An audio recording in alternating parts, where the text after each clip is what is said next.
A very good evening to you and a very warm welcome to She, where we talk about issues affecting women and we also pat ourselves on the back for the areas we are getting right. This season's theme has been expectation versus reality, and tonight we are talking about motherhood. Expectation versus vitu kwa ground. And I've got some amazing guests in studio. Remember, you can catch this episode and other episodes of She on the Family Media YouTube channel. And please do send your feedback to 20316 or our WhatsApp line 0786 316 316. I'm going to now introduce the guests. To my immediate left, it is Roslyn Apondi. Karibu sana. And it's good to see you. You've got 6 children and 2 adopted. Yes. So that makes 8. And you'll also tell us a little bit about yourself. Karibu sana. To my immediate right, I've got Judy Kihumba. You have got 2 children and 1 adopted. And you've done a lot of work in the area of deaf moms and just assisting moms going through PPD. And well done, you recently won an award. You'll tell us more about that. Thank Karibu. you. Thank and you. Then to my far right, I've got Esther Masika. You also have a foundation called Tunu Trust, where you care for mothers and offer support for mothers who have special needs children. You'll tell us more about that. And you've got 1 child. Yeah. Karibu sana. Thank you. And maybe I should start with you. You can just tell us, what is Tunu Trust about? So Tunu Africa is a foundation that was begun out of a personal journey with my daughter Tunu, who was unexpectedly born with a birth defect and a rare condition. Obviously, as a first-time mom, this was very distraughting to me. You look forward to dressing your child up, to, creating memories with your child. And here your child has been born and they have got a defect, which means she was born with clubfoot, so they had to begin her treatment immediately, which means they started casting her feet, and she had a fractured arm. So it meant splinting for her. So you imagine all those clothes you had bought, everything, she can't now fit in them. Yeah. My journey was it was just at the beginning filled with a lot of grief. Yeah. Grief because I am trying to understand what is happening. I am trying to educate myself on the things that they're telling me, clubfoot, arthrogryposis, And I was like, what is all this? And then COVID came in and I was like, right. Yeah, you were in a whirlwind. It was a whirlwind. It was a whirlwind. Honestly, if it wasn't for the support of family and just being a believer and trusting God through this process, I don't know how I would have made it. I don't even know how I'd be seated here today because it was really a dark time in my life. Wow, thank you for sharing that with us. I think often motherhood, people think that it's roses, flowers. Oh, me and my baby, And then when it doesn't happen like that, it's a surprise. Yeah. Yeah. I want to go to Judy. First of all, you have your own story, and then you have the story of all the moms that you care for. Maybe you can start with your own story, and as we continue the conversation, you'll tell us a bit about the deaf moms world, also special needs department. Yes. So, what did you expect motherhood to be like, and how was the reality? How has the reality been different from the expectation? Oh wow! I would say my firstborn is 6 years, and 6 years ago, I thought when I was expecting her, I thought motherhood was a very sweet journey. It was a very nice journey. It's where when everybody sees you and they see you with the baby, they feel, wow. Congratulations. Yes. But that didn't turn out to be. Okay. Of course, the first baby, there is where you feel you have a lot of support, of course. My mother-in-law was all through with me. My friends were there. My cousins were there. Yeah. So I never felt alone with the first baby. Yeah. In fact, I say I bathed my baby on my own at 5 months. Imagine. For the first 5 months, I never touched her. I never bathed her. Yeah. And it was such a beautiful journey. Which until I got the second one, who is 2 years, almost getting to 3. Okay. Now the world changed, of course, because this was almost the COVID time. And everybody was busy, so I was on my own on this. Yes. And because I had so many losses in between that pregnancy. In fact, I had lost the pregnancy before, so there was that attachment of my baby. I always felt, in fact, I never slept because I was always thinking, I may sleep and find this baby is also gone. That was a other whole story. Yes. So I was so attached to my baby. I was this paranoia mother that I would keep everything to myself, including the clothes, everything by myself, because I want just me and the baby. And now, of course, I got tired, and I went through postpartum depression, which was very bad, because I was also put on antidepressant, and you know those things are not very nice. They either make you very sleepy, or they make you very tired, or you get a lot of appetite. So there was a lot happening around me, which I was not able, of course, because of the losses I had had before. So for me, it was a beautiful journey as I thought, but it turned out to be different. It had its own challenges. The second time for you was the second time was the turnaround. Yes. Okay. Very. Yeah. Okay. Let's go to Rosalind. You are more advanced in your motherhood journey. What would you say that is the biggest difference between what you expected motherhood to be like and what it is? And or maybe it's not different. Maybe you actually got what you expected. The first pregnancy, I was really sick. Headaches throughout the 9 months, so I was really pissed up. But being the firstborn, once the baby was delivered, I had so many people around me to help with everything, totally everything, because I was a new mother, and they knew I didn't know how to handle the baby. So, but the time came when now the baby was somehow to be massaged, and I was feeling like, hey, is this how it is done? And when the baby was being massaged, the baby cries, and I didn't like the whole idea. But come to second born, people were not around. I was in Nairobi, and I was alone with my husband, and it was like I had to really seek for somebody else's assistance to come and still give a hand, because I wasn't still sure of how maybe to handle this baby. Luckily enough, I had a relative who was around. She would come, but the problem came when now these children followed one another at close range.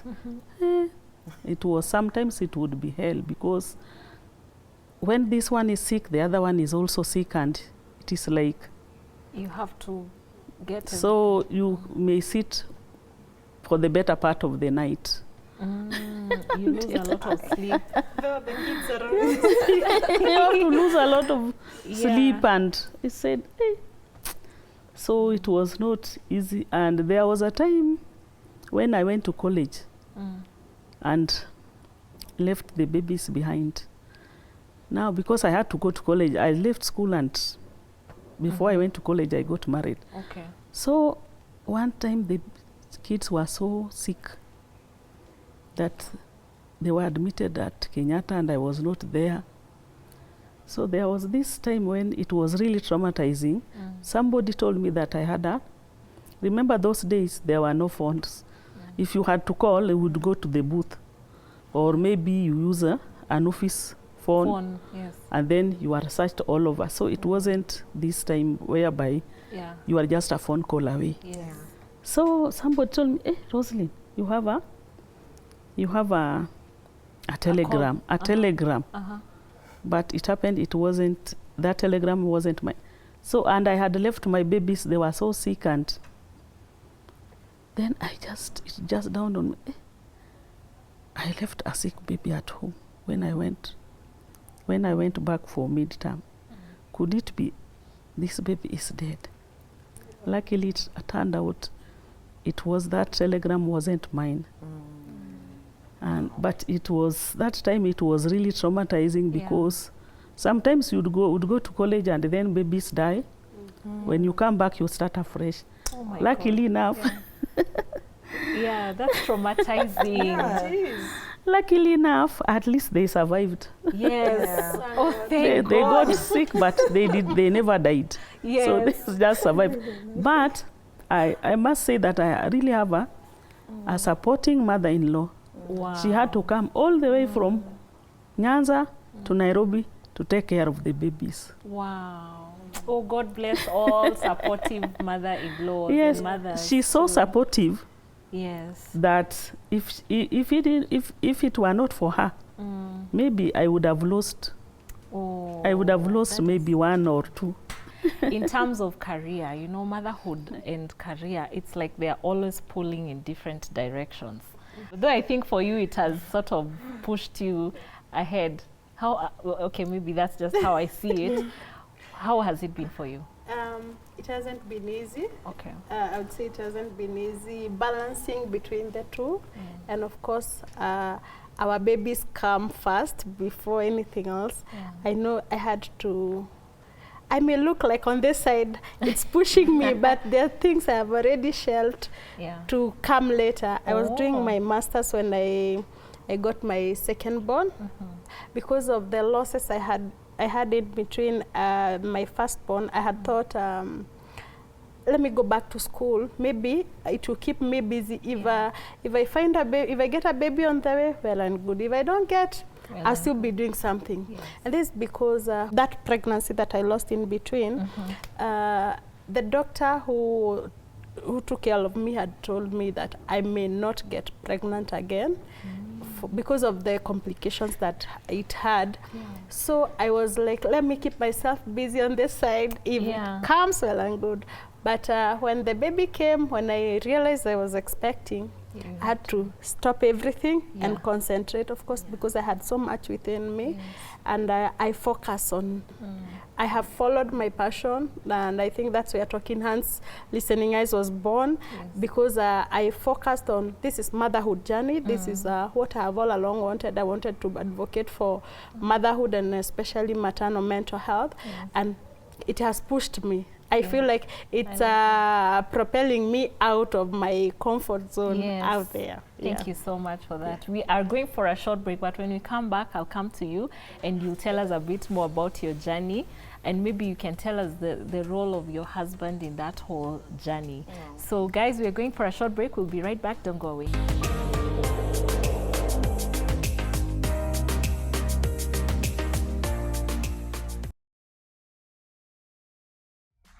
Tomorrow on Historia, Tamaduni na Sanaa.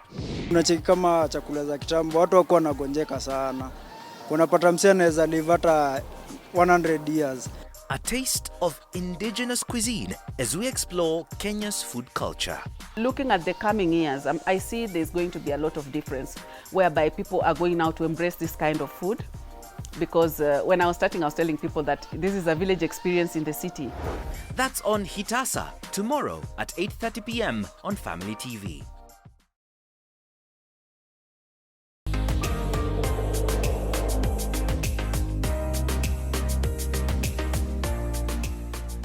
Welcome back to She. We are having such an amazing emotional conversation about motherhood. It's an emotional topic, actually. And to my distant right, I wanted to ask you, Esther, with all the issues you were going through, you've gotten a child, but it's so far from what you expected. How, in your view, did your husband take it? What were some of the struggles he faced? He really was a pillar to me during that time. In fact, he was, you know, even after giving birth, and it was an emergency cesarean, so I didn't get to see my baby immediately. So when I woke up the next day, is when you see most moms now, you know, the nurses are wheeling in the babies, and you're like, where is yours? Yeah, where is yours? Because my pregnancy was good. There was nothing that indicated that there was anything wrong with the child. So I was expecting my child to be wheeled in, but she wasn't. So that's the point at which I was like, okay, I need to go see her. Where is she? She's at the NICU. So when I had wanted to go on my own, they're like, no. Your husband has said you wait for him. You kind of make this a moment, you know, of doing this together, seeing the baby. And I'm like, okay. So he was taking his time and things like that. And but it was good that he did that, because I cannot imagine having walked down the NICU looking for my child. You know, I'm a first-time mom. Of course, you have no idea how your child... In fact, I was like, probably should be the loudest in there because... Yeah, because I'm loud. because I'm very loud. But I went across the whole NICU. I didn't spot her. Coming back is when I spotted my name on her arm. And she was completely disfigured. And I can't imagine a situation where I am seeing my child for the first time and I'm alone. Yeah. So there were no tears. It was just shock. It was just shock of, no, where's my baby? Yeah, I can where's imagine. my baby? Yeah, because what's all this? What's going on? Why is she lit up like a Christmas tree? And yeah, literally, because there were lights, they're monitoring all sorts of things. And I'm like, this cannot be my child. My child was fine. My pregnancy was good. My pregnancy was smooth. In fact, I'm so surprised all of you, your careers had taken off. Mine was failing. So I was like, I think let me get my child now because let me give myself a break. I was excited about my motherhood journey. I was in it. And so it was a complete shock that the child I got was not what I was expecting. So my husband played a very crucial role. Having done the cesarean section, so I was not able to be up and down all the time. All the same, I was released after 3 days. So he's the one who had to keep on rushing milk to hospital. Yeah, and at this time, because of the headspace I was in, literally the milk would come out 5 millimeters, 10 millimeters, and he has to rush it to hospital. Yeah. So it was the doctor's call, the nurse's call, we call him, he comes home, takes that 5 millimeters, comes back. So in a day, he was like doing maybe 5 visits, maybe even more. Yeah. Just taking delivering small quantities of milk. Yes. You know, so there I believe he really came through. Even coming home, I had no nanny. It was COVID time, so of course you kind of like are at a place where you're like, do you really want? Yeah. So he was there full time, and he managed to help me out with the child, allowed me to rest. You know, when the child begins to cry in a situation like mine, where do you start? Is it the arms paining because she's in splints? Is it the feet because she's in casts? Is she sick? Is her temperature high? It was really, really a difficult time for us to have begun parenthood in that form of manner. So for me, it's to applaud him. He has been so crucial. He's been an extraordinary dad to Tunu. Yes. And I encourage more fathers to take a leading role when it comes to helping out, especially when the child is that small. I love that. And let me go to Judy. You've worked a lot with moms, and you yourself, you've been through postpartum depression. I feel like men don't really understand postpartum depression, and also I feel like they also go through it, but they don't know because there's no awareness. What would you say, you know, to a man who is watching and maybe their wife is going through PPD, or he is going through PPD and he doesn't know it? What are your thoughts on that over the course of your motherhood journey? I would say maybe I would give a little story of how my husband came through for me, because he's the one who noted I had a problem first before I knew I had it. Okay. Because this time that I don't anybody to touch the baby, including him. I remember there was a night I sat the whole night, and I'm also a CS mom, sat on a stool holding my baby because I don't want to put the baby on her cot. I don't want to put her on my bed where my husband is. I want to keep holding her for a whole night. And that's the time he thought I wasn't okay. I had these very bad headaches that it would pain, and instead of me releasing the baby, I would crush the baby. You know the way you will like, your support is on this baby. Yes. So he was really supportive. He took me to the hospital. That night he took me 4 times to the hospital. Remember there was a time I went and they put drugs, you know, the painkillers. Yeah. And then by the time I was getting back home, it was already out of my system, so we had to go back until I got almost admitted for hours for them to check. And that's the time the doctor told him, do you know of postpartum depression? We were with him and he was like, what's that? And then I'm like, does that mean the baby is sick or it's it me who is sick? I had never heard about it. So we were explained to and we walked the journey. And since then, I started seeing men need to be intentional with their wives when they give birth, and that's the advice I would give, that be on the lookout, be the caregiver of this mom, because sometimes we get lost so much in our world that we're not able to express ourselves, and that time that you're not able to express yourself, it's the time you are sinking low into depression. And it would be the worst part if nobody, the people who are around you, there are times you feel like you want somebody to know you have a headache. They should think through, like the osmosis. They should know I need help. They should know this is what I want. And that's the time, a man, when you come through and you see, sure, my wife needs support. When the baby is crying, like Tunu's mama said, that when the baby is so crying and the mother feels she's overwhelmed, that's the time for you to come in, and that's how you help them to not to get into this depression. I love what you said. So it brings me to, it brings it to a nice small capsule. The mother is the baby's caregiver. Who is the mother's caregiver? Exactly. So if at all there's a husband, that's the go-to person. Yes, very true. Let me go to Roslyn. With 6 children and college and then work and then, 2 other adopted children, you must have needed a house help. Did you get a house help? Actually, when I went to college, I had 2. You had 2 house helps? Yes. One was to take care of the babies that I had left behind. And one was to at least to do household chores. Because he wouldn't have managed. But at that time, I also had a brother-in-law whom we were staying with, and he was also of a great help. Because when the 2 kids were admitted at Kenyatta, so he would take turns with my husband. He was also of great help, and he loves his children. Otherwise, if he was a careless dad, the kids would have died. But he loves the kids, and he was because you can imagine, you've left, like there's a child whom I left with 5 months when I was going to college. That child would have passed on, but he took care of them. And when it was really tough on him and the brother, the mother had to come. So I love that. Joint forces. So motherhood is not, you can't do it alone. It can't do it alone. It needs help. And it also needs a supportive husband. At least when you are supported, at least you feel encouraged. But again, maybe taking care of them was not a very big issue, because I'm a teacher, and now during holidays I'm with them. I would see what they are doing.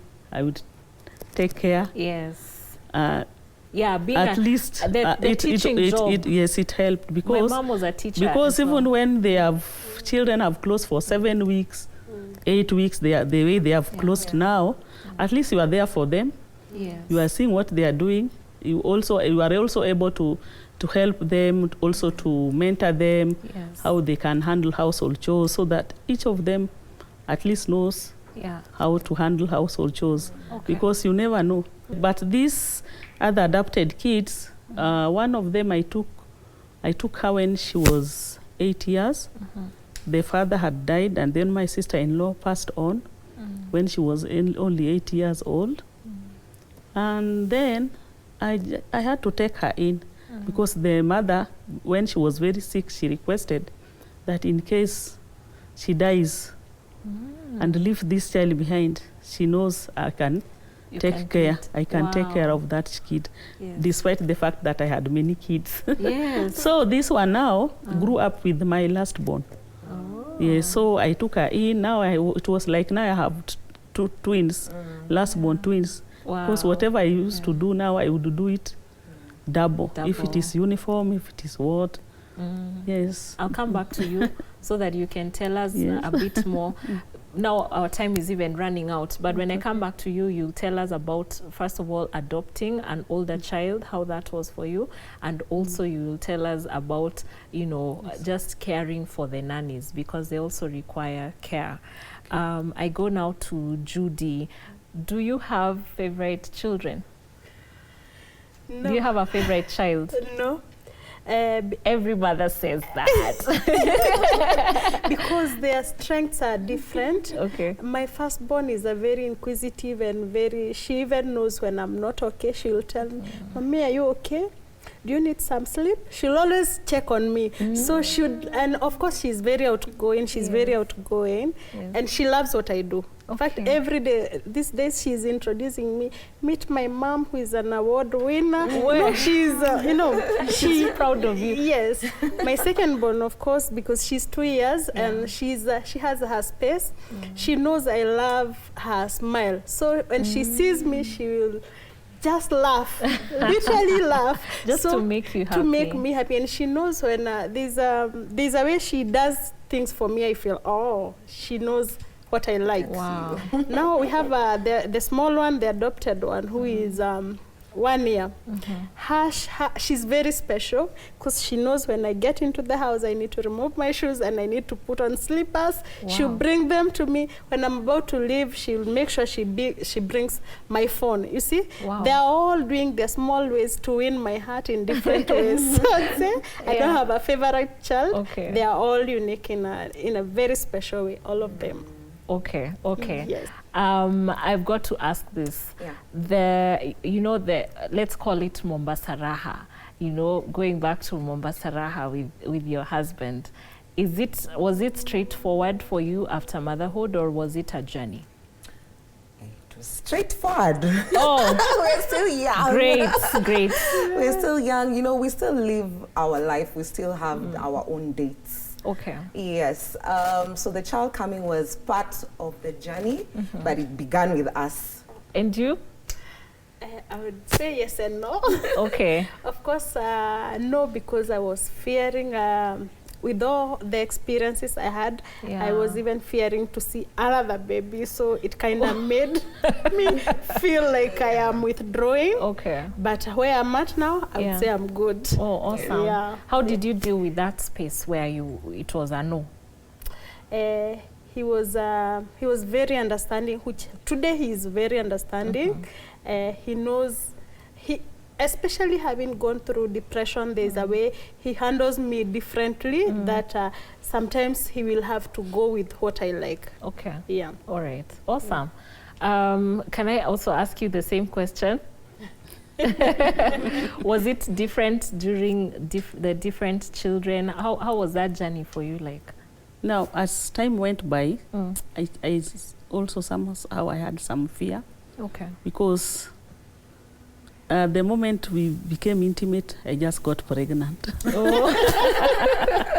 So it was like, Yeah, I hear you. It is becoming hectic. So your partner must have to understand you. Because again, when both of you don't want kids, you have to really be careful. Yeah, that's true. You have to be careful and you have to work at it, because I couldn't use pills. Coil was a bit of a problem for me. So we had now to just use safe days, and we were very strict on it. Okay. Yeah, I like the fact that you have to agree and you have to understand each other. Because actually, me, I wanted 6 kids. Now 6 kids were enough. Yes. He wanted 4 of which he already has excess. Now I had excess. Yeah. Thank you so much, ladies. Imagine that's all the time we had. But I know we'll do this again, probably in the next season. Thank you so much. Thank you so much. And thank you for watching. Remember, you can get this episode on YouTube. And also, please send your feedback to 0786 316 316. That's our WhatsApp line. And have a good evening. Good night.